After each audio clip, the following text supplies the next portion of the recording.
Hi, Crystal. Mute myself. Here we go. Good morning. Good morning. I might have to duck over, get my flu shot and duck back. Okay, I think she'll be there until 3, and we probably will go, maybe an hour, hour and a half or so. Oh, okay, I can wait. Yeah, unless you have something else to do after this. I'm glad Stacy sent out the reminder because I was like, oh crap, I was right in the middle of something. I'm like, oh my goodness. So you got a couple other people who are joining, right? That we're waiting on? Yep. Okay, I'm gonna go hit the ladies' room real quick. Be right back.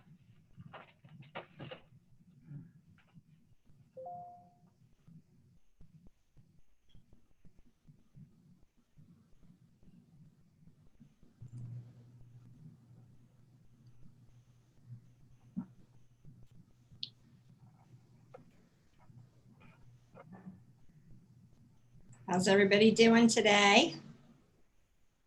Good.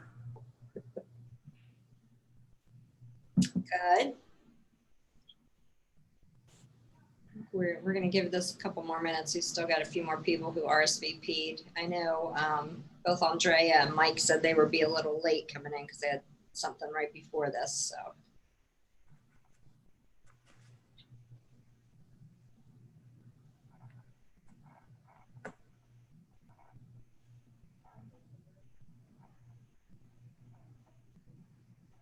Kaz, you're not going to show us your face today? I'm actually driving, so I'm on my way into the office, but I wanted to make sure that I was here and present, so not yet. Welcome, Ryan. Hi, thank you.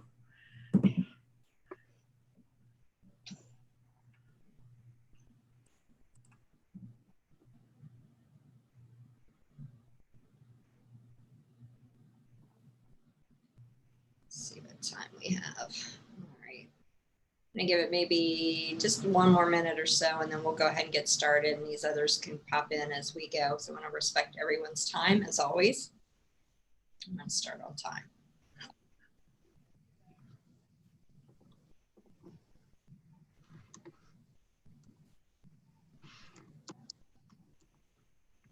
Did everybody get their workbook? Yes, I did. Good. Last time, a couple of people didn't click on their workbook on the bottom of the email that I sent, so they were a little lost. Hey, Crystal, how are you? I'm good. There's another Crystal here. Oh, So you guys will be confused today.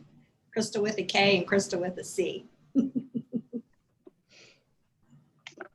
Sandy, do you know if this workbook has changed at all? Because I think we did this class before in the office. Has the workbook changed? Actually, this is a brand new class, so this is the first time we've done this one. They came out with they came out with 5 new modules, which is what we're doing. So last week was Power of Video, and this week is Negotiation. So this is a brand new one. It won't be one that you've had before. Gotcha.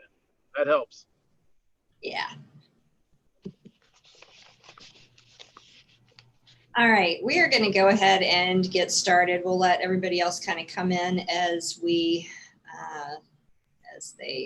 join. I know we have a couple more that RSVP'd, but I want to respect everybody's time. So let me just share my screen here.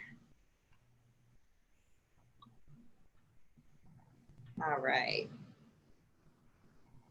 So go back to speaker view so I can.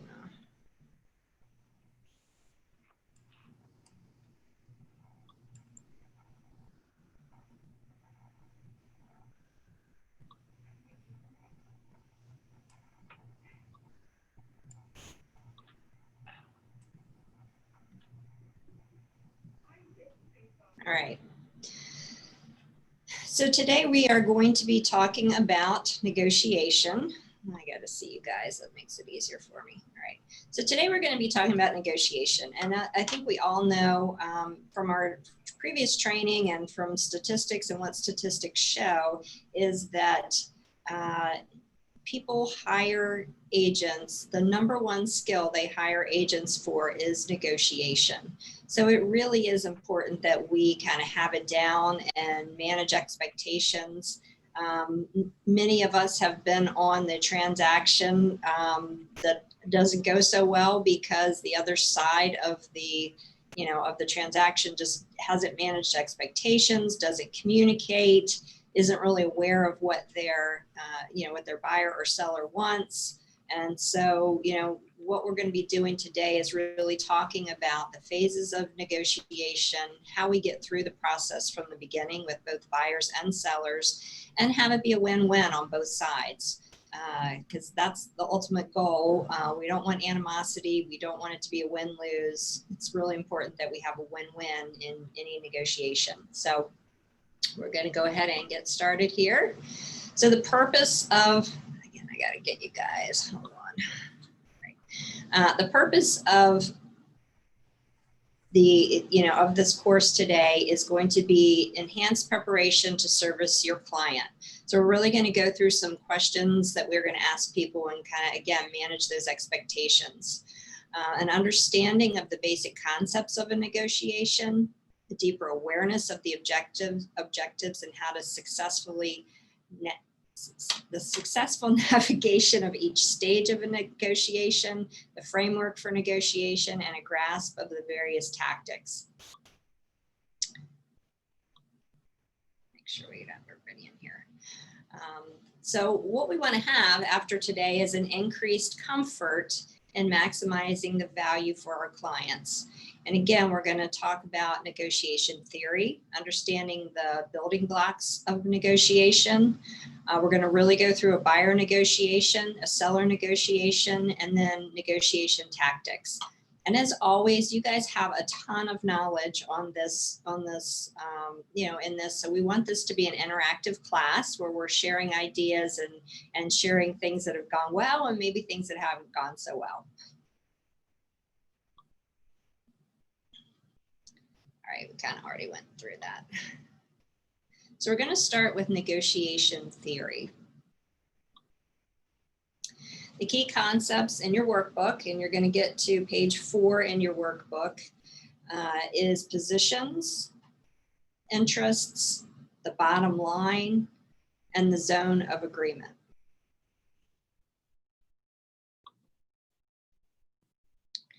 So we're now on page 4 in your workbook. And the first part is about positions. So positions are the what in a negotiation.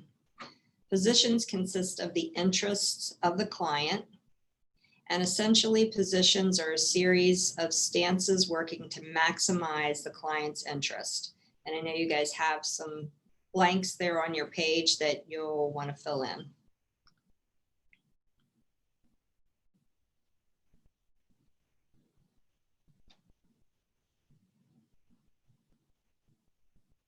So it's really important that we start out a buyer or a seller interview with the right questions. So we're kind of going to go through that as we get through more of the book here, or more of your workbook. So, it's like, what are they looking for? What is the interest of the client? And again, we want to set up a series of stances that maximize the client's interest. Now we're into the interests. The interests are the basic needs that need to be met. As we know, somebody absolutely needs to have a 2-car garage or 3 or 4 bedrooms. They need to have that main level master bedroom.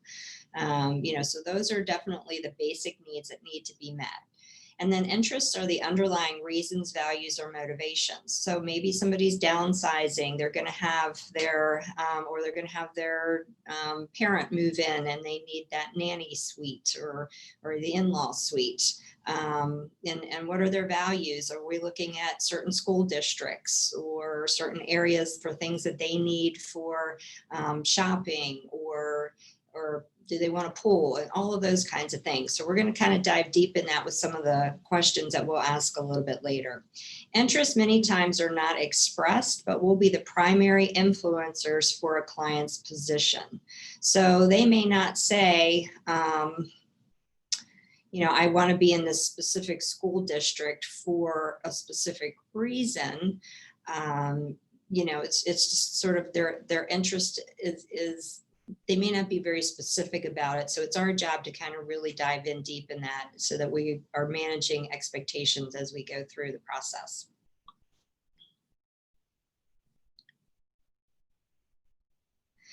The bottom line is the minimum agreement that the client will accept. And that's when you know you're in a negotiation, and especially for repairs or price.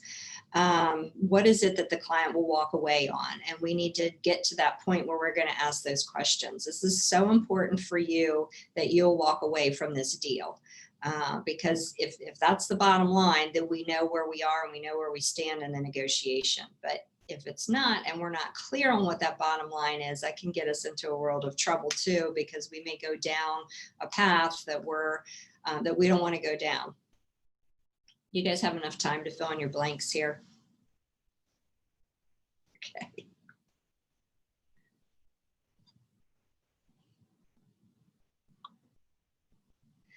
And then the zone of agreement is where both parties kind of come together with both of their bottom lines. So you're either going to have a deal or no deal. And if you can't find that zone of agreement, we're not going to get the deal done. So that's why it's really important to be in good communication with the other side as to what's the bottom line here and what's going to work and what's not going to work. All right.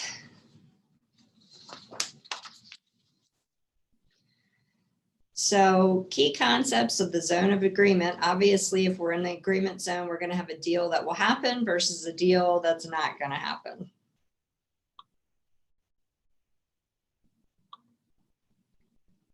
So we have the buyer's starting position. That's why it's really important that we do a good questionnaire so we kind of know where they are and what their position is.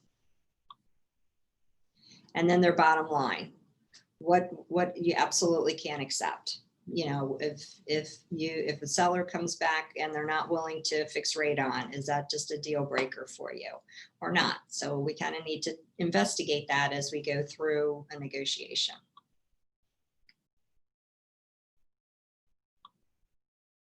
And then of course we have the seller's starting position, and then we would have the seller's bottom line. And so what we're looking for here is that zone of agreement where we can get the deal done, right? That's the difference between a deal or no deal. And again, we need to make sure that we're finding all this information out so that we can bring the parties together into this zone of agreement.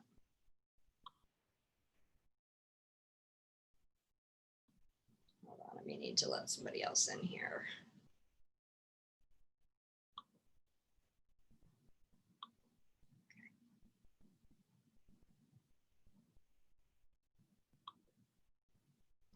Sorry, I had to let Kim in. And we know that a deal that will not happen is where we have the buyer's starting position, the buyer's bottom line, the seller's starting position, the seller's bottom line, and we can't come to a zone of agreement.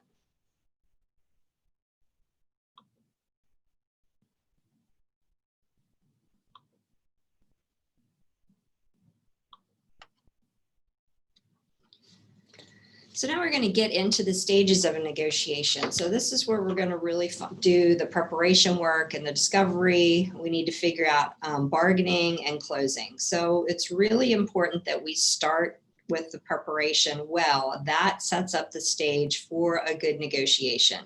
If we kind of jump in the car and go out and show a buyer a property without sitting down and really asking some good questions and finding out their interests and their motivation, you're going to be on a bad track from the get-go. So we really it really is important to prepare and discover before we get into a negotiation.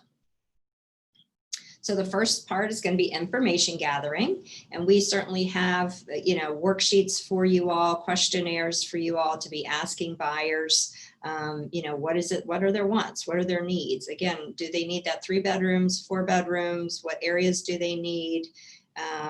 What does Mr. want versus what Mrs. wants? What's important? And then we develop some strategies for how we're going to get there. So we're going to dive into that a little bit deeper.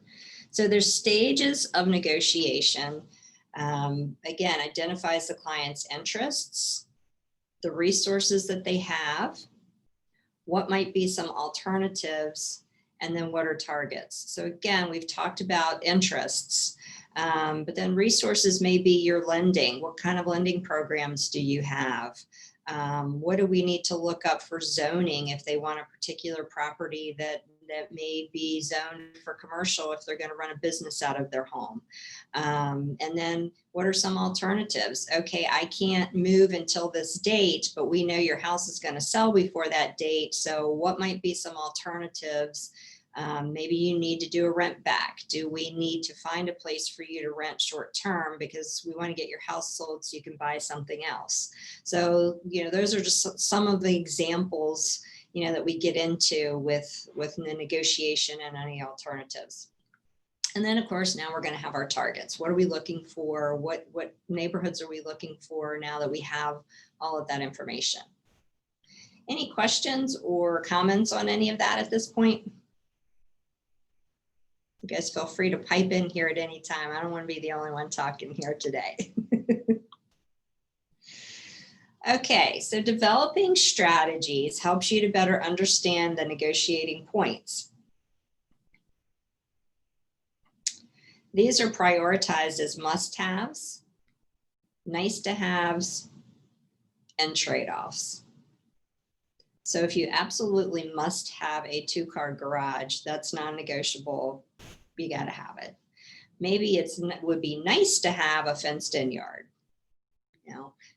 That's something you can usually fix pretty easily too. You can get you can add a fence later, but that may not be a must-have. Maybe a must-have at the beginning because you got 3 dogs and you need to have the fenced-in yard. And then of course, trade-offs. Can I trade in, can I do, am I willing to trade off my, walk-in closet for a master bath? So maybe I don't have as big of a walk-in closet, but I really would rather have the master bath and I'm willing to trade that off. It's really important to find that information out, especially when we're looking at financing and how much can this person afford? Because we all know we have people who have, a champagne tastes on a beer budget. So it's really important to go through these questionnaires to find out what it is, because if somebody wants, a 4-bedroom, 3.5-bath home with a pool on 2 acres, but they only have $150,000 to spend, we know we're not going to find that for them. So it's really an education process of finding out the must-haves versus the nice-to-haves and then the trade-offs. So your initial strategy should include refining starting and secondary positions as well as walkaway terms. Again, bottom line, I'm not going to pay for X. I'm not going to pay any more for this type of home than X. And that's your walkaway term. And we'll get into some of that in a little bit more detail as well. So the first part is going to be the discovery. So we're now on page 7 in your workbook. So the discovery stage now shifts the focus to the counterparty's interest and what they value, especially in this tight inventory market. As you all know, it's really important if you're working with a buyer to call that seller or call that listing agent, not the seller, the listing agent, and really find out what they value. What do they need? Do they need a little bit of extra time because they're building a home? Do they need to be out right away? Do they absolutely, bottom line, need to have a certain amount or they're not going to sell? So it's really, really important that we call that listing agent before we start to write an offer to kind of see where we are. Do you have, in this day and age, do we have 5 other offers on the table already? We need to know that. So the more facts that you can learn about the counterparty's motivations, the stronger your offer is going to be. So again, it's really important. It used to drive me crazy if someone would actually just send an offer over in an email and they haven't even talked to me yet. They haven't represented their buyer well when that happens. I'm sure some of you guys have dealt with that in the past. Anybody have any questions or comments on that? I have had some buyer's agents that have called me and asked a lot of questions, but stuff that, I can't answer to, they really want to know what my seller's motivation is. And for me to give that up, I think is, some of the questions I guess, well, what will they take? And, stuff like that. And we'll like, well, you have another offer. What's your highest offer? I'm not going to answer those questions. No, you can't do that. That would be Yeah. shocking an offer and you could ethically get in trouble. Yeah. I mean, I've had people really press me on that. Mhm. And I just keep telling them, give me your highest and best. Well, Peggy, I think one of the reasons that you will get some of those questions, and this is where it's really important to be that savvy listing agent and make sure you're protecting your seller as well, because some people will give up information. Oh, yeah. And maybe an inexperienced agent or an agent who's just not even thinking, and they give up information that they really shouldn't give up. So, Oh, yeah. I talked to one the other day and she told me everything. So, oh, well, the sellers just have a offer or have a contract on a property. They're really motivated. They'll give up. They know they have to give up closing cost help. And I was like, okay, I wasn't going to ask for it, but now I am. Yeah. You're representing your buyer, so I just couldn't believe how much she gave up, and I didn't even ask. Right. So that's another reason why it's important to call that listing agent. You may find out information that's really going to help your buyer, and Oh, yeah. vice versa, as well. I have a question. Is it ethical to ask a seller's agent those type of questions? You really shouldn't be asking what the other offer is, how much is the other offer, because the listing agent isn't supposed to be telling you that. Right. Yeah. So I would say that that's really not ethical to go there, but you absolutely can ask questions such as, what are they, first of all, do we have any other offers coming in? That's a big one right now, because you definitely want to know if you're in competition. What's important to the seller? Do they need a certain settlement date? Do they, are they ready to move now, or do they need a little bit more time? Those kinds of questions definitely can help when you're putting your offer together, because maybe you have a buyer who maybe they can't, go much higher than the sales price, but they can, maybe they're still living at home and they can allow the seller more time to get out of the property. So that could be definitely a negotiation strategy that would help your buyer. Things like, some people will definitely want to leave equipment, lawnmowers, you got 2 acres and they have a really nice lawnmower. Do they have a snow blower and things like that? Is the seller willing? You can't put those things in an offer per se, because an appraiser doesn't want to see that, but you can negotiate that stuff on the side. So just little things like that. Once you've shown the property and you see some specific things about it, what's important to the buyer and what's important to the seller. That answer your question, Ryan? Yeah, it did. Thanks. Yeah. Okay, so now we're going to go into the stages of negotiation bargaining. The bargaining stage provides the biggest opportunity to influence the outcome of the negotiation.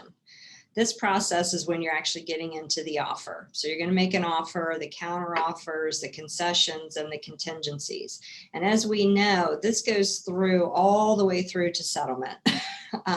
You know, you're in there with repairs. You know, you go in with your initial offer and you're back and forth, maybe on some things on that. And then you go in with your repair items, your home inspections, your well, septic, all of those things, and you're still continuing to counter offer. And then who's making some concessions, and of course contingencies. Is this contingent on me getting gift funds? Is this contingent on the buyer selling their other property? Is this contingent on the seller, you know, finding a property of choice? So you know, this is where we really get into the bargaining part of the negotiation and what's going to work for both sides.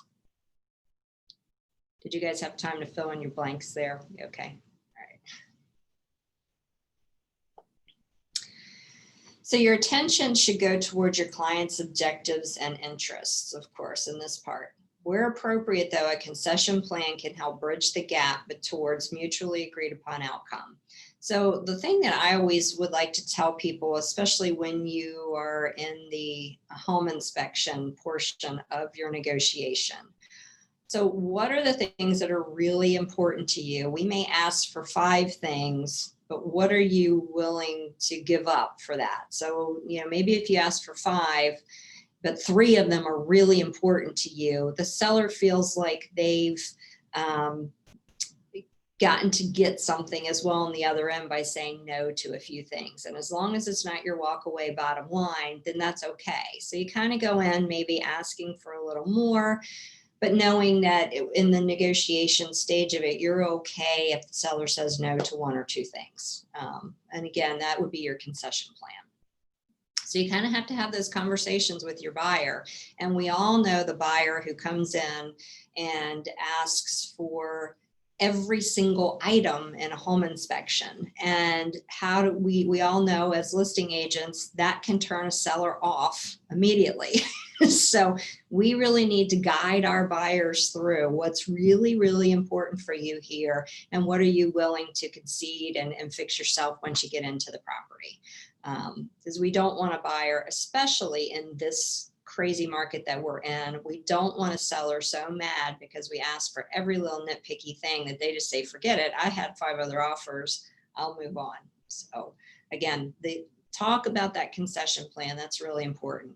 And on the seller's side, sometimes that concession plan, again, like we talked about, they want to live in their house for 3 months, but we know it's going to sell in 30 days. Do we need to have a concession plan for, like I said, either a rent back or maybe not put it on the market so quickly, or do they have a place where they can rent in the meantime? The closing stage is the end stage here. So this is when we're finally going to get the deal done and kind of get you know, everything, so everybody's happy. And that usually comes even after the home inspection and as you're negotiating through the process. But the closing stage has a higher psychological impact on the result of the negotiation. This is where a lot of times, especially if an agent isn't managing the expectation of their client, people start to get mad. They get angry because the seller isn't willing to do something, or the buyer asks for some ridiculous thing that the seller just isn't willing to do. Maybe a seller is already giving closing cost help, and now a buyer comes in and asks for $20,000 worth of repairs. Now people get mad. And so this is where it's really, really important for agents to remain calm through the transaction, explain the facts, and not get all psychological and wrapped up ourselves. We know that we've worked with agents who have actually made a transaction worse because they let their emotions get all involved and they start answering questions for a buyer or seller that they haven't even asked. So this is the tough part where we really need to be the calm, the eye in the center of the storm, and guiding everybody through so that we don't end up with anger and people walking away and craziness going on in your transaction.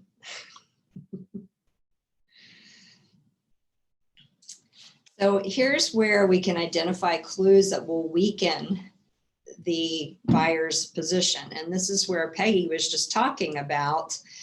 You don't necessarily want to give up this information if you're representing that client. How, eagerness to close, threats or warnings, or guilting about previous concessions.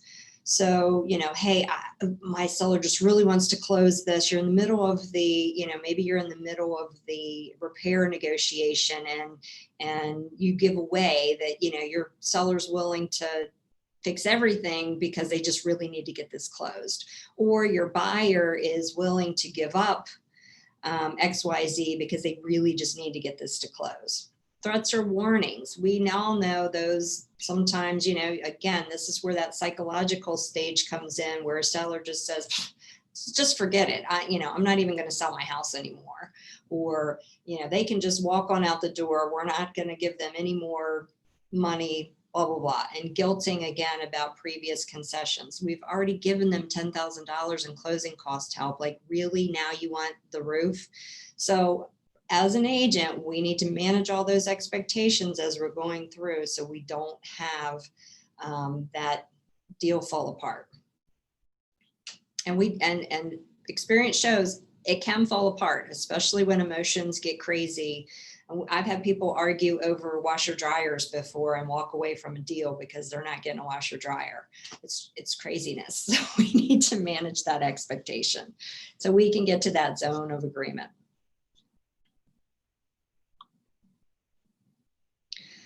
So we've gone through all of the stages of the negotiation: the preparation, the discovery, the bargaining, and the closing. Anybody have any questions about that or any of that? Questions, comments?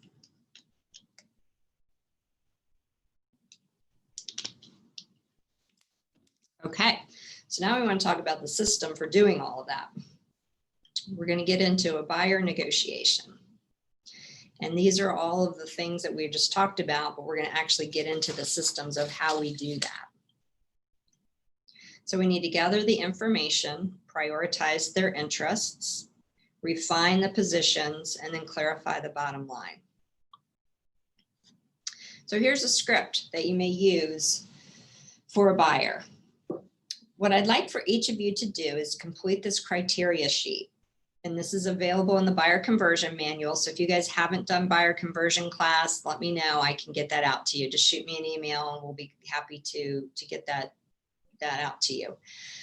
So we can build the vision of your perfect home.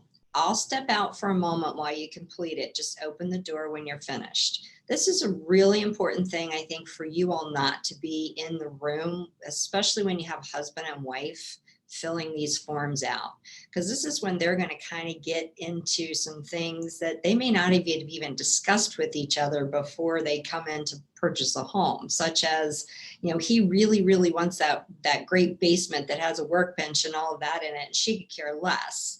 And she wants a beautiful, big, beautiful kitchen, and he could care less. So it's good for them, I think, to be in the room alone to kind of have a talk over as they're filling out the criteria sheet. And that's what the criteria sheet is asking. What's really important to you? How many bedrooms? How many baths? Do you need a garage? What size yard do you need? And so that they can kind of have some time to talk about that without you being there and them feeling uncomfortable about asking the other questions. So then you're going to I have a question. Sure. Have any of you found it valuable to do separate sheets and then a combined one with a couple? So like the husband makes one, the wife makes one, and then everyone talks about it and then they make the combined one? Yeah, that's actually recommended. So give them each a sheet, and then they can take the time to fill it out. And sometimes it's good for them to look at it together, but you absolutely can give each one their own sheet, and then kind of come together and, well, what did you have and what did I have? Depends on the communication style of the clients too. Some people walk in and they both are in agreement, they know what they want, but sometimes, again, people haven't. You'd be amazed at people haven't had a conversation, they're ready to buy and they don't even realize what's important to the other one. So yes, Ryan, you absolutely could do that. So then you're gonna, the end of your script here is, so how did it go? Do you see the value in using a sheet like this? Hopefully they said yes. And then you say, great. It's extremely important that we get focused because reacting in the marketplace without a pre-established criteria is like going to the grocery store without a grocery list when you're hungry. If you don't know what they want and you're not clear about what they want, you could, and it lowers your negotiation ability if we're not clear, because you're out there and you're maybe overpaying for something. You're not really sure, what the other party wants. And so it's really important just to have this information, because when you start pulling up properties, we don't want to waste time on seeing a property that, doesn't have what they really want. And I know of agents who haven't been trained well, who again, just put somebody in the car because someone called on a listing and they haven't done this preparation first, and you're spinning your wheels and wasting your time.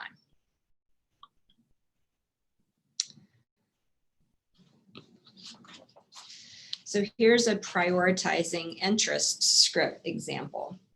So since all of your needs are priority one, what I would like to do now is prioritize your wants. Looking at your wants, what's the one thing that would make all the others seem not important? So somebody who really, really wants that swimming pool, and that's a non-negotiable, it's a want. We first of all, of course, need to see if they can afford it or what their want is. But so what is the one want that would make everything else just not seem important? Are you willing to give up the garage for the swimming pool kind of thing? And then what's the second most important want on the list? And what's the third?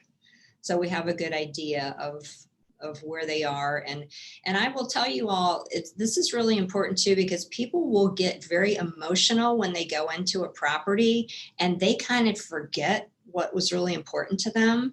I had a couple who they absolutely were all about a big dining room. They did family meals all the time. They had, large family meals, and they needed that big dining room. They had a big dining room table, and they got all excited about a house one time when I'm in there, and they loved the yard. They loved everything else about the house, but this house did not have a decent dining room, didn't have a decent place for them to put their table. So I'm the one who kind of backtracked on them to say, okay, you guys don't have your big dining room here. How important is that to you, in this house and this property?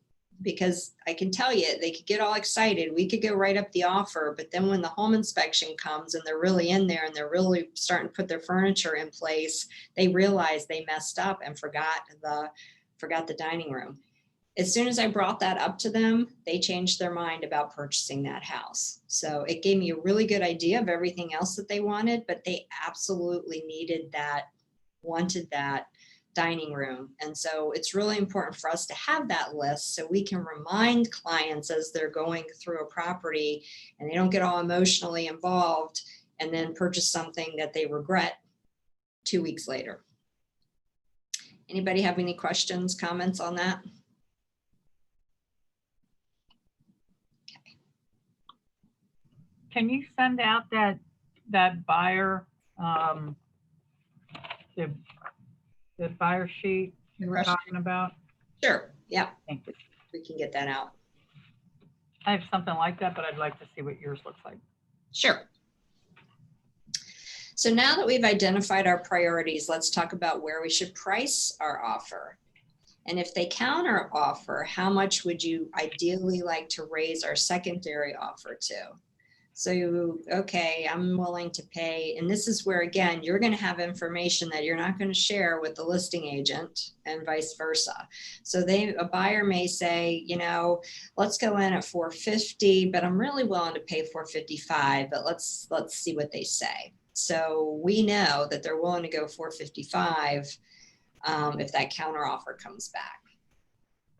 And that's going to be important too, because especially if you're going in a little bit lower, you need to convey to the listing agent, you know, that maybe this isn't our bottom line. You're not going to say, well, they're willing to go to XYZ.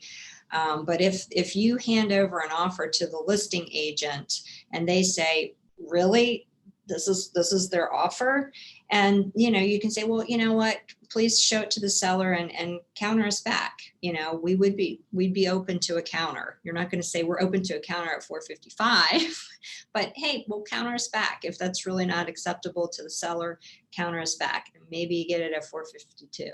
So, but you also don't want to go in so rigid that you cut off a counter.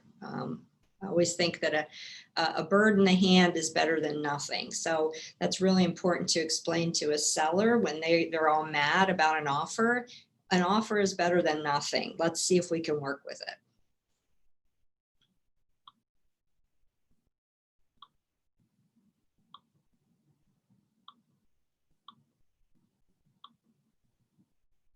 And there we are with the buyer's starting position. What are their secondary positions that we just talked about? And then what's their bottom line? They're not going to go past 455. That's it. We know that. And here's your script for that. My goal is to keep our negotiation as close to your initial offer as possible. But we should discuss the limits of what you feel is appropriate for this home. What's the absolute maximum you'd be willing to offer in order to secure the property? It's good information to have. If they're going in at their very bottom line, we know that's it. If that seller counters back. Am I the only one that does not have this in the workbook? I don't have it either. Yeah, I don't have that last section.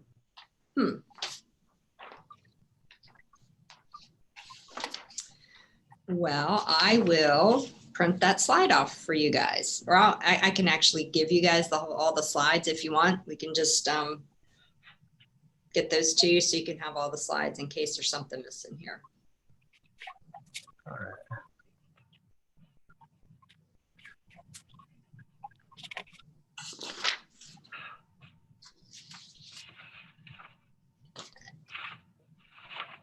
Now we're in the discovery stage. You've got, this should be on page 11 of your workbook. So now we want to just determine the seller's motivations and interests by asking a lot of questions, commenting on previous sales of comparable properties, and inquire or suggesting negotiating points to improve your client's offer. Again, we are in a multiple offer situation now, so it's really important that we submit the very best offer you know, that we can in this crazy market that we're in, where we have multiple offers on everything. Now is when the rubber meets the road. Things to consider when we're agreeing on the right offer. Even if, you know, as the buyer agent, you're going to pull up other comps. Is this house just completely overpriced for what else you're seeing out there? Or is it underpriced, undervalued, and you know there's going to be multiple offers on here? So you really do need to pull up the comps and see where we are with where is the seller coming up with this sales price. And we know we've had many times where we pull the comps and we have no idea where the seller has gotten this price from, and you call the listing agent and ask, you know, what comps do you have to support this? And they just say, well, that's where the seller wanted to be. So we know then that we may have an issue with appraisals, with the lender, and so it's really important for us to do that CMA. And what is our range of starting and secondary positions? And then timing. Again, I've talked about that earlier. Timing is really important in an offer. And sometimes a seller may actually accept your offer because the settlement date or your ability to negotiate that is really important to them, more so than a couple $1,000 in a price. Sorry, I just had somebody else trying to come in here.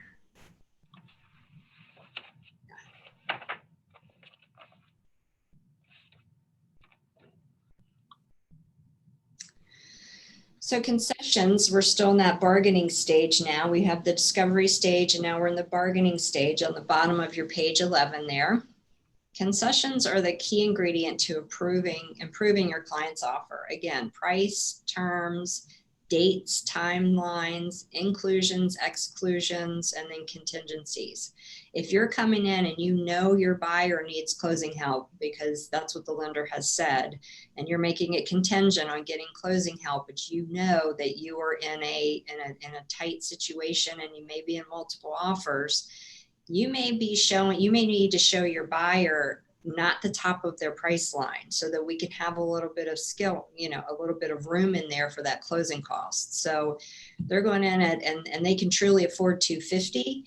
Maybe you need to be showing them 230 properties in this particular market. If we're in more of a buyer's market, then you may be able to go over that amount and kind of be able to come back down. But we know we need to manage those buyers' expectations and really find out what their best bargaining chip is. Inclusions and exclusions is a big one. Like I said, we've had people walk away. I had a buyer walk away one time because he couldn't get the washer dryer. His wife wanted to kill him later because they never found the house that they really liked as much. It's just silly. So again, managing those expectations. Anybody have any comments on that, the bargaining stage? All right. The focus now becomes maximizing value for your client. Always have a concession plan prepared to help push the negotiation across the line. Again, what is your absolute bottom line? What is your, what is your walk away? What can we have some concessions on? Sometimes your buyers may want to ask for closing cost help and they don't really need it. So it's really important for them to know you may not get the property. And I think we've all worked with buyers who have to sometimes lose one or two before they really realize what the true market is out there. And same with sellers. Sometimes you'll have the same thing with the seller. I had an agent call me the other day and said, hey, my buyer put in an offer on a property. It was listed at $650. It was multiple offers. The seller decided not to accept any of those offers, take the property and change the list price to $700,000. Now we'll wait and see how long that sits, because now you've just ticked off the 5 buyers that you had. And his buyer was really mad. Can they do that? Like, yep, the seller can do that. But we may not, that seller may have made a huge mistake there and being a little too greedy. So now speaking of sellers, we're going to go into seller negotiation. And so now we're on page 13 of your workbook. And again, just like with the buyer, we're going to gather information, prioritize their interests, refine their positions, and then clarify the bottom line. So you may have taken a listing, 2 months before you're actually getting the offer in. So it's really important to kind of make sure you've gone back and revisited what's important to that seller when you're refining those positions. And sometimes, as we know, it can change depending on how long it's taken. So, and this is your pre-conversation activities. So we obviously have these things in our other classes that we have. So we have the pre-listing questions, if you all would like to have those. Assemble your pricing tools, the pricing boot camp. You always want to confirm the appointment. And then we're into the listing agreement and get into the listing mindset, and always arrive on time or a little bit early. You never know what personality type you're dealing with. And if you arrive late, you may have lost the deal before you even get through the door if you're late. I know, Peggy, you're a real on-time person, right?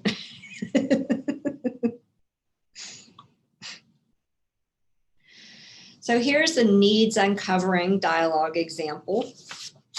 On page 14, you'll see that in your book.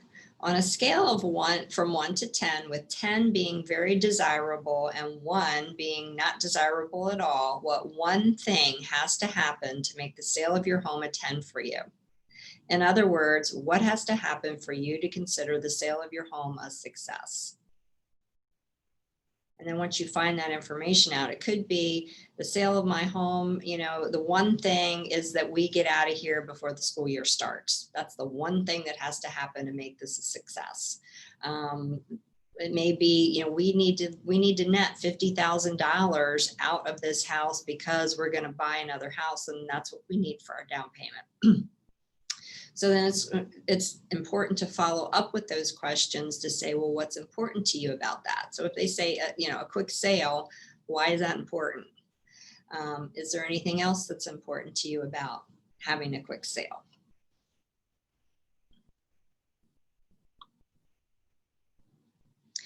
Now that we've identified your priorities, let's talk about where we should price your home. Before any offers come in, let's go through a series of potential counteroffers so we're prepared. So if we want to price their home at X, and that that's going to be a little tough based on the condition of the property, let's go through, okay, so if you did get an offer for less, what would you be willing to do to the home to maybe increase the price of that?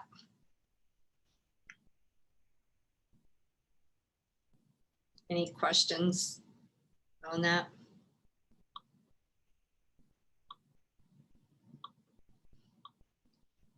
And again, we're kind of going through that same principle that we did with the buyer. What's their bottom line at the end of the day? What are they not willing to do? We've had people that go in and say, I'm not fixing anything. I don't care. I'm not fixing anything. We're going to sell the property as is. That's it. That's my bottom line. And then they get the home inspection report and they are willing to fix things. That's what I'm saying. As we know, sometimes these things change, but we need to know where we're starting from. So here's our clarifying the bottom line script example. Our goal is to maximize the value you get for selling your home. However, if we meet a capable buyer that satisfies our needs, do you have a lower limit? Would you still feel like the sale was a success at that price? And a lot of times you'll say, yeah, you know what, if I don't have to fix anything, yeah, that would be okay. But no, you're going to get to that bottom line.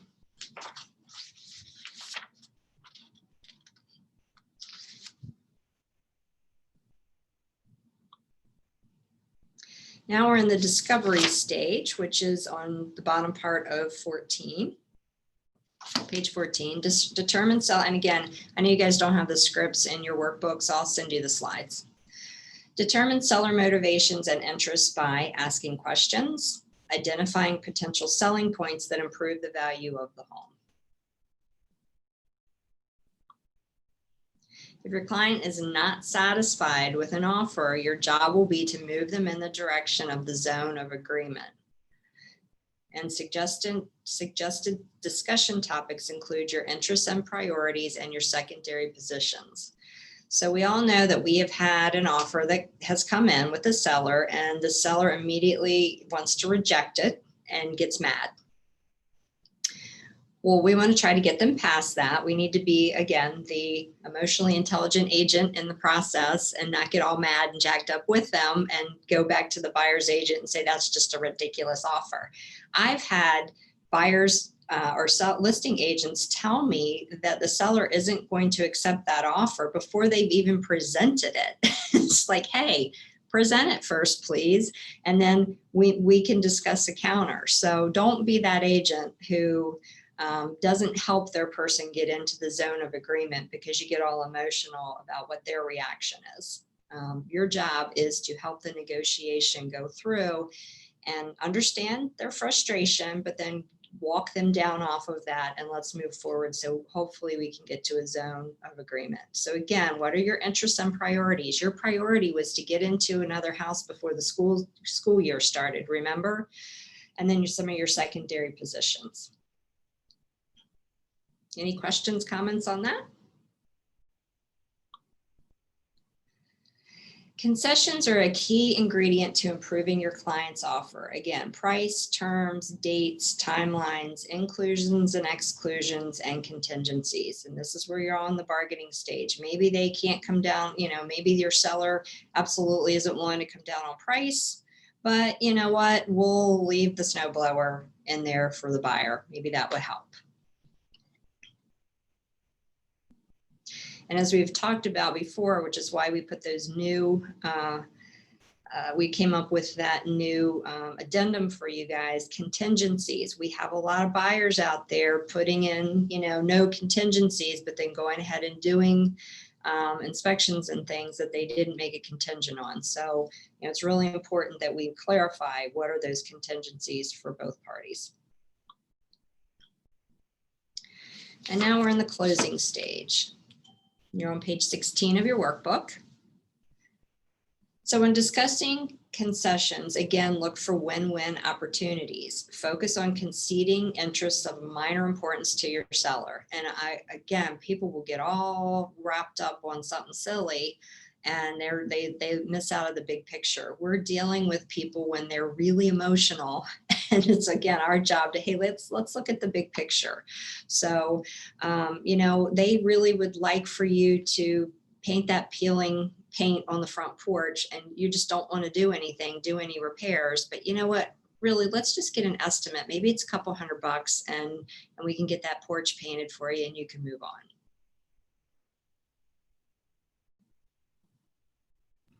That reminds me of Brian Buffini's paint the porch request. Gives the seller something that they really don't want. And the seller's not going to want to do it.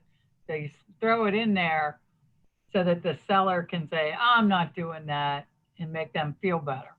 Right. Exactly.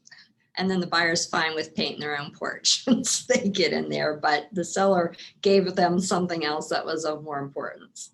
So, Ryan, you'll be learning that soon in your sales mastery class. All right, now we get into negotiation tactics.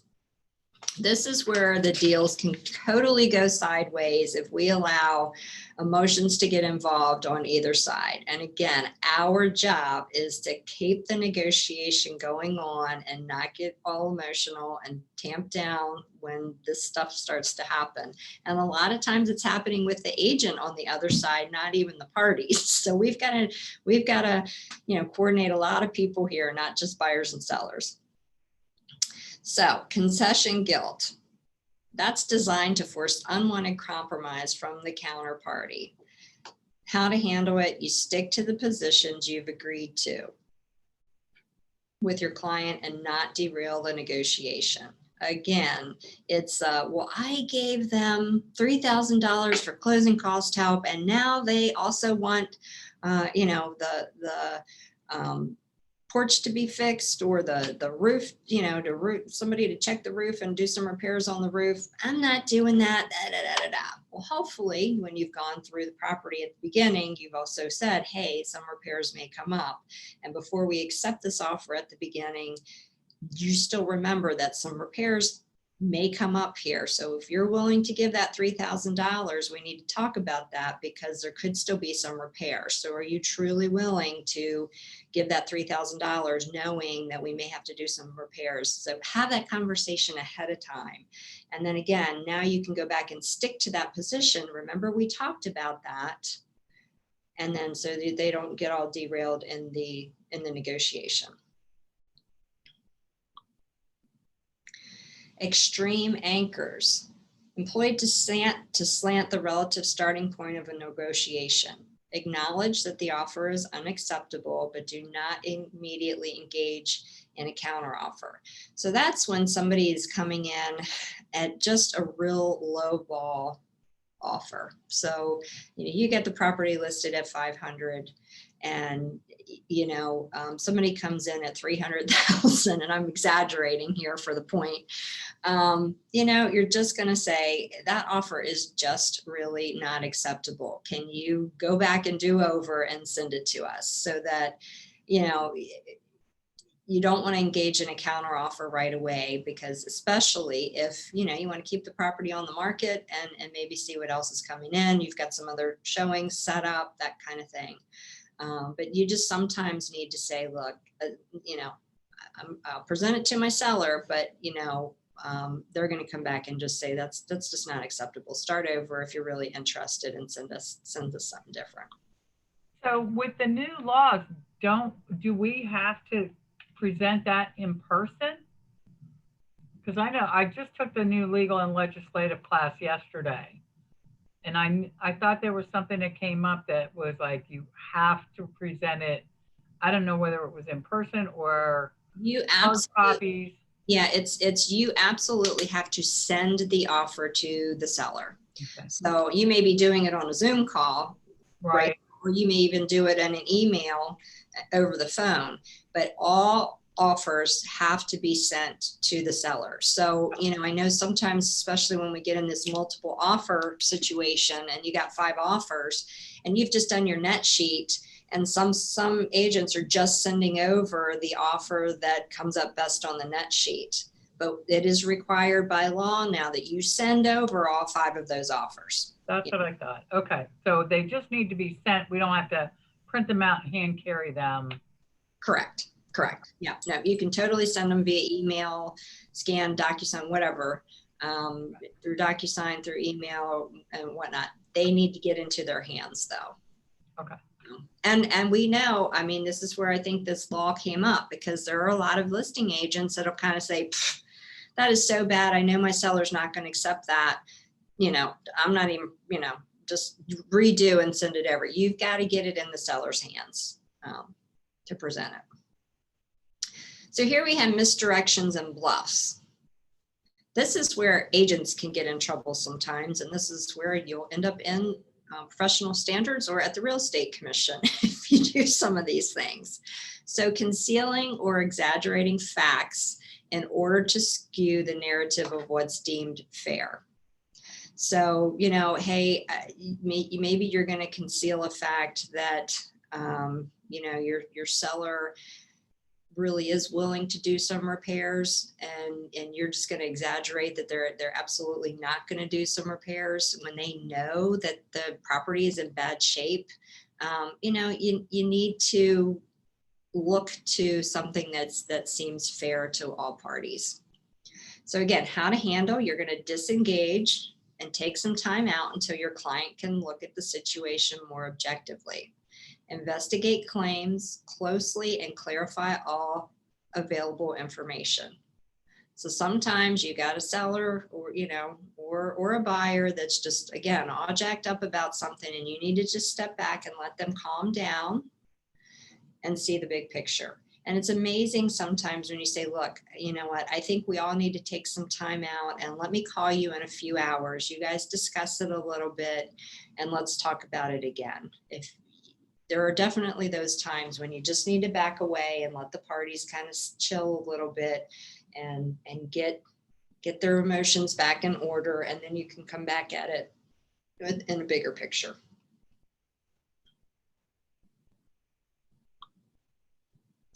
Threats and warnings. We know we get those.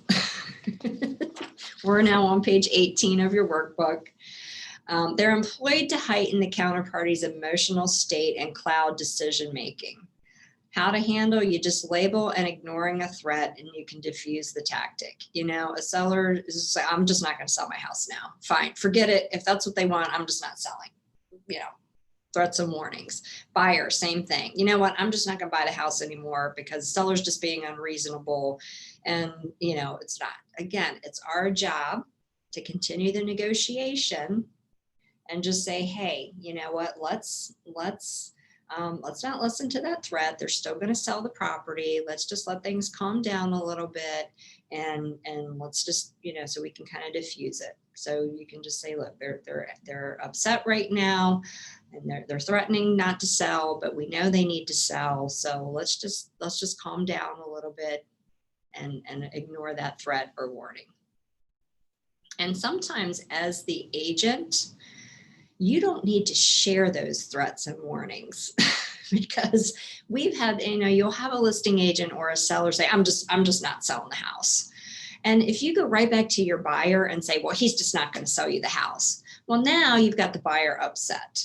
So it's really better for you as the agent to try to talk to that listing agent. Let's talk to the seller. I really don't want to take that back to my buyer. Can we, calm and diffuse the situation, and so that we can all move on. Again, you as the agent sometimes need to, you don't need to share everything if it's going to cause an uproar or make somebody mad on the other side. And obviously, unless it's a material fact or something like that. But a seller being mad for 10 minutes isn't a material fact. Sometimes we just need to let things chill. Unreciprocated offers. So a counterparty requests a concessions before making a counter offer. So how do you handle, you know, somebody's asking for concessions before the other party even gets involved, you know, before the other party even has a chance to answer back. So how to handle that, you're going to request that a counterparty submit a counter offer that you can bring back to your client. So again, sometimes it's, you know, the listing agent or the buyer is just going to say, you know, will you, you know, well, okay, if we're going to do that, will you do this? You know, if you're going to, you know, repair the roof, will you do, you know, will you drop your closing cost help? So we always want to have it in writing, and let's submit the offer so that we can go back to the client and not get into verbal things back and forth until we know what our client's going to say. Let's get it in writing and see where we go from there. And you'll get that a lot. You have, as you all know, you have agents who start labeling out a bunch of stuff. And then because it's not in writing, it changes by the time it actually gets there. So you've gone and told your seller something, but then it actually gets in writing and it's not what they agreed to. So let's get it in writing so all parties agree, and then we can go from there. Let's see, urgency. We're still on page 18. So urgency, the issue is designed to create a scarcity mentality and elicit concessions from your client. We've got to settle this, you know, immediately, or we're going to walk away. And so, you know, this is really urgent. And so your client ends up conceding to something when they really shouldn't. So how you handle it, you're going to focus your client's attention on the content of the offer rather than the deadline. So we can lose all negotiation power if a buyer or seller says, I got to get in this house. You know, I've got to get in this house and, you know, by the end of the month because my, you know, my apartment's up, my lease is up. I've got to get into this house. Well, you know, you don't necessarily want to lower your negotiating power by, you know, having that urgency. And again, it's going back to the beginning. Well, what could be an alternative plan for that? You really want this house. Let's not give up the fact that these sellers need to do some repairs and it may take us a little bit longer to get there. What can we do? Do we have a place for you to stay for a couple weeks, or can we ask the landlord for an extra week, or whatever it is that we need to do? So let's focus them back on the content of the offer rather than the deadline. Dealing with irrational decision makers. This is a big one. So usually what happens when we have an irrational decision maker, there are other parties at play. Again, somebody is just making a decision that doesn't really make sense. And so check to see whether the counterparty is ill-informed.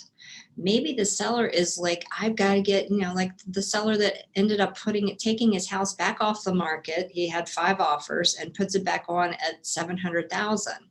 Did the agent sit down and really show him the comparables and inform him that that may be a really bad thing to do, because we don't know if it'll appraise. We don't know if we'll get any more offers at that price. You may have just, you know, killed the deal. So do we need to make sure everybody's informed? And whether they're constrained. As we know, sometimes you get people who are just, I had an agent the other day call me, and he had gone on a listing appointment, and he said the seller was just all over him because he said it was a bad lot. The lot, he's taking comparables out there. All the other lots are flat, but this seller had a really bad hill in the back of his yard. So he's trying to, you know, explain that to him, that that's going to affect the value of the property. And the guy just blew up at him and went off. His wife had to calm him down. He said, I don't want to hear about the lot. Get it. And so sometimes, again, are they constrained? Or do they have other interests? I think we've many times had irrational decision makers where a seller kind of puts a house on the market just to see if they can get X amount out of it. Again, we need to kind of go back and find that information out at the beginning. What are your true interests here? Are you just trying to get, X amount of money, or you're not going to sell? Because if we didn't find that information out, now we're in the middle of trying to make a decision about an offer. That's not going to play well. So here's the big reminder. Remember that offers are rarely non-negotiable. So it's, unless you've just got some completely lowball offer that just doesn't even make sense, most of the time you need to tell the parties, look, an offer in hand is better than nothing at all. Let's try to come to that neutral zone in the middle, or the agreement zone in the middle, so that we can get to the end line, which is our goal. You have your house on the market, you want to sell it. We have a buyer who wants to buy. Let's see if we can make this thing work. So you always want to aim to level the playing field and making sure all information is known by both parties.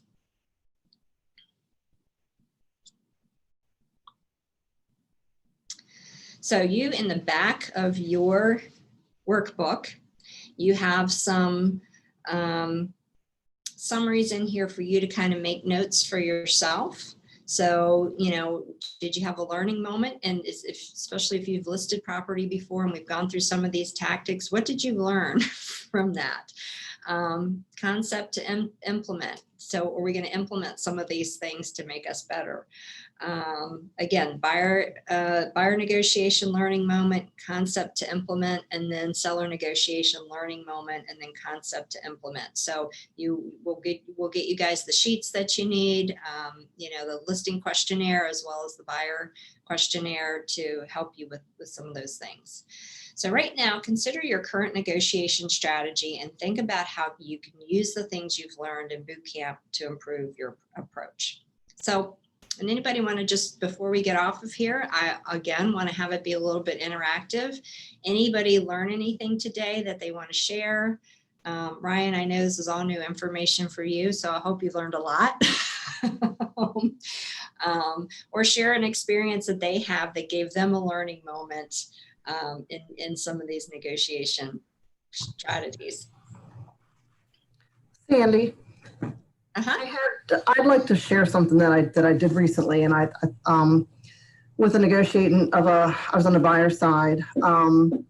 We came in with multiple offers. We did offer full price, but the buyers were asking for 3%. The seller countered back at 10,000 over full price, but gave them the 3%. So what we ended up doing, because I knew there was no way it was going to appraise. I said, we'll be lucky to appraise at list price. So I just really felt that was going to be a problem. So we actually negotiated through that. We ordered the appraisal immediately and had that done before we had the inspections, because there was a good amount of inspections that were going to be done. That's money out of my buyer's pocket, right? So we actually had the appraisal ordered and done prior to make sure that we were going to get the value. We also put an addendum in place that the seller agreed that if it came in, he would not adjust that seller concession.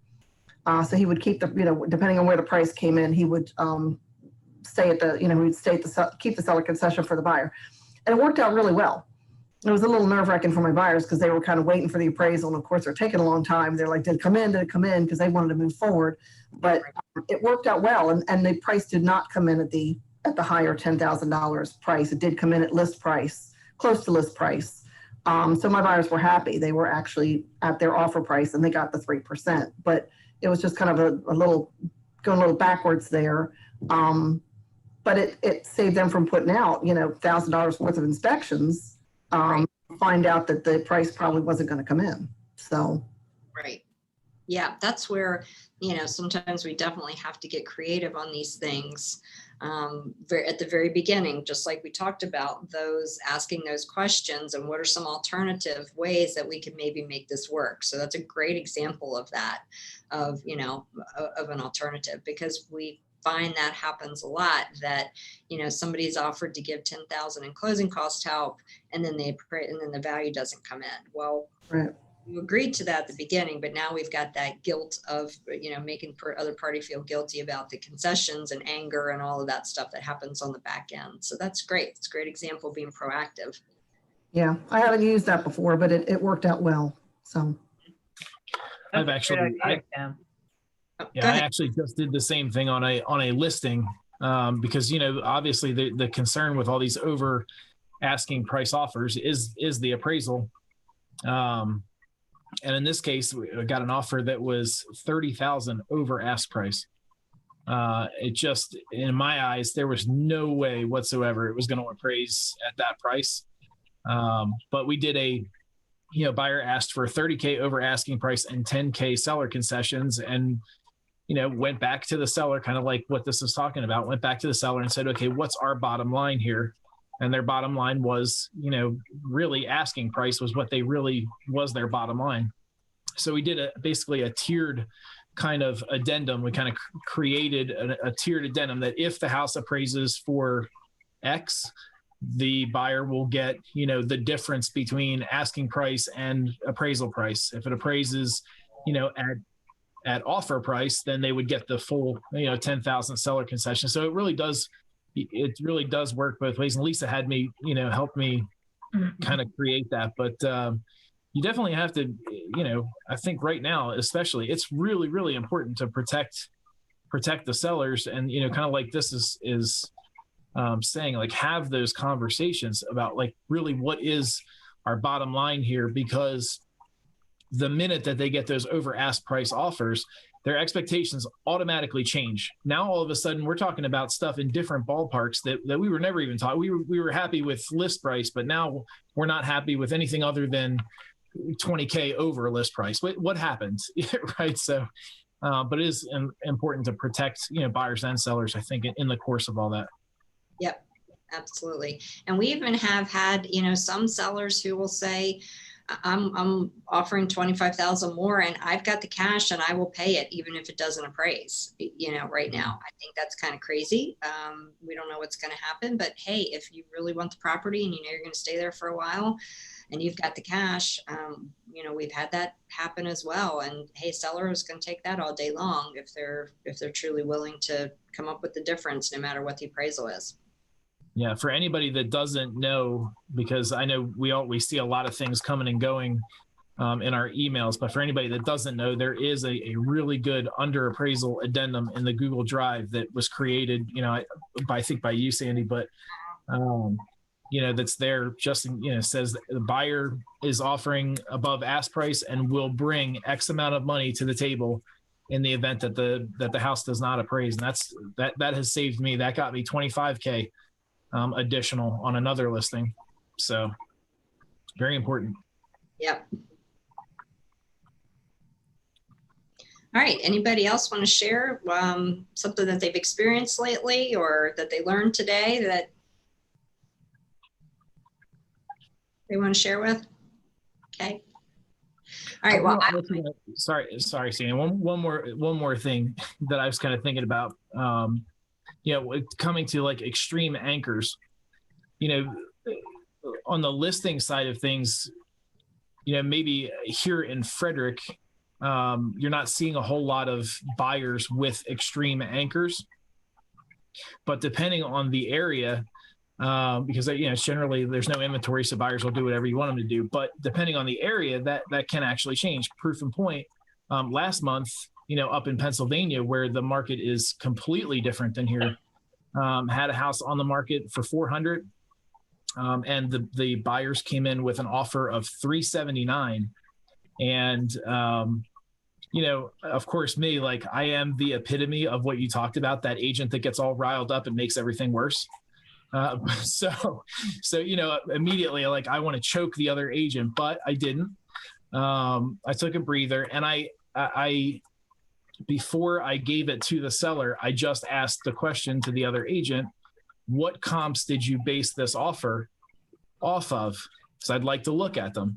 And her response was that the seller had done a lot of due diligence in order to come up with that offer price. So the minute that she said that to me, that signaled to me that she didn't agree with the offer price, but that, she was doing what her buyer, asked her to do. But I also knew that there was probably some negotiation room in there. So we came back, countered at 390, and went under contract at, 390 and sold it at 390. But there are, some extreme anchors that still happen. So it's good to kind of know that is a tactic, not necessarily just agents not knowing what they're doing. Right. Yeah. And, culturally, and this is where, sometimes when we take some of the diversity classes, culturally, there are some cultures that would never, they expect to negotiate, they would never put in a full price offer. It's just, that's the expectation that they're going to have. So you just have to accept that and not take it all personally. It is what it is. And that's just who they are. So again, for us, we're going to be doing a class called the Emotionally Intelligent Agent coming up here in a few weeks, which will, I think, help as well. Because it's really, really important for us not to get triggered, just like you said, Kaz, where you just want to kill the person on the other side. It's not, don't take it personally. Hey, we got an offer in hand. Let's see what we can do with it. I'm going to present it. The seller may say, you got to be kidding me, but maybe not. We never know. And I've been surprised at how many times I've been working with the seller and they're like, I'll never accept anything less than X. Never, don't even go there. And then you actually get the offer and they've been waiting for a little while and they're getting antsy and they take it. So, same with buyers, on one side, they'll be like, I will never live in a rancher. I only want a colonial. And then you show them a really pretty, that thing comes on the property, on the market, and they actually change their mind. So nothing's ever in stone. Yep. Well, and in my experience, your first offer is most often the best offer you're going to get. If you don't work with it, the subsequent offers aren't as good. Correct. I And agree. that's an important thing to tell your seller. Absolutely. And, when you have 4 and 5 offers on the table, you definitely want to try to work with one of those. Don't reject them all. Again, like the example I gave where our buyer was really upset because the seller just rejected all offers and put this house back on the market for 50 grand more. That's not good advice. You're 100% right, Crystal. We've got offers here. Let's work with one. Or we've got an offer. Let's try to work with it. Yeah. Don't shoot yourself in the foot. Right. Exactly. All right. Well, great conversations, guys. Thanks for participating today. And again, I'll get these slides out to you and get a few of those other tools for you to use for your listings and your buyers. And again, next week, I think we're doing social media. I can't remember which one's next week, but we'll get that information out to you. And then the week after that, we'll take a week off because Nils and I are going away for our anniversary for a few days. And then we'll be back on track with training the second week of November too. All right. Thanks, Sandy. Where are you going, Sandy? We are going to. Thank you, Sandy. You're welcome. We're going to the Iris Inn, which is up in, it's near Charlottesville, up on the Blue Ridge Parkway. And they have little cottages there that you can have your own little cottage. We'll have our own little hot tub and the cottage. And so we're looking forward to doing some hiking and sightseeing, and hopefully the leaves will be beautiful too. Sounds wonderful. Have a good time. How many years is it, Sandy? It will be 7 years this year. Really? Oh, wow. Yep. Oh my God. It goes fast, doesn't it? How is that even That's why it's possible? been having fun. So, all right. Well, Happy anniversary.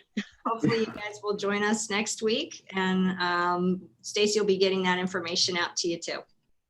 Awesome. Bye, Sandy. Thanks. Thanks. Have a great day, everybody.